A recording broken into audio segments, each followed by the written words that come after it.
আপনি বায়না চুক্তি করেছেন, তো বায়না চুক্তি করার পর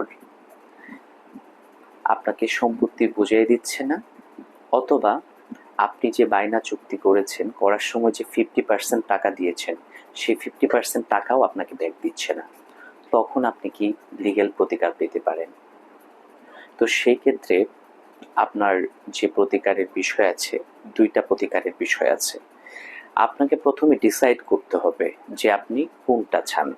আপনি কি যে বায়না চুক্তিটা হয়েছিল সেটাকে সুনির্দিষ্ট বাস্তবায়ন চান, মানে স্পেসিফিক পারফরমেন্স অফ কন্ট্রাক্ট চান, নাকি আপনি যে টাকাটা 50% টাকা দিয়ে বায়না করেছেন সেই টাকাটা ব্যাক চান।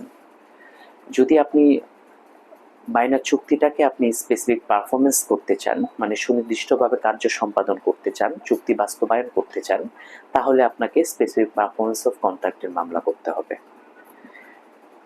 এবং অন্য যে ওয়েটা আছে সেটা হচ্ছে আপনি যদি টাকাটা ব্যাক চান, যে আমি যে 50% টাকা বায়না চুক্তিতে জমা দিয়েছি সেই 50% টাকা আমি হচ্ছে যে ব্যাক চাচ্ছি, আমি আর বায়না যে ল্যান্ড আছে এটা আমি আর ক্রয় করবো না, তখন সেক্ষেত্রে আপনাকে যেটা করতে হবে মানি স্যুট করতে হবে। মানি স্যুট করে ওই টাকাটাকে আপনাকে আদায় করে দিতে হবে।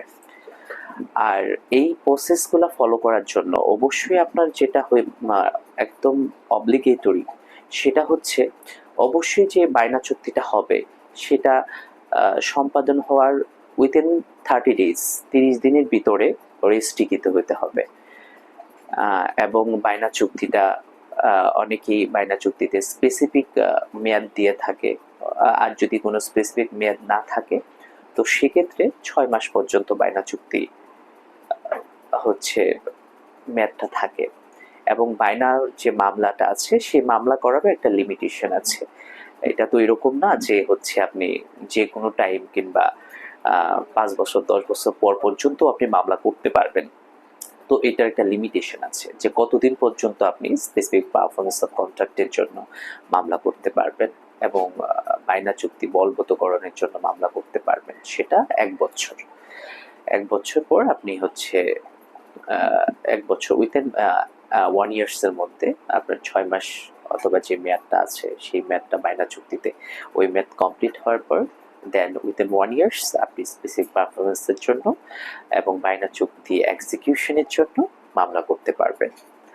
আর মানি স্যুট সাধারণত 3 বছর সময়ের মধ্যে করা যায়। Thank you.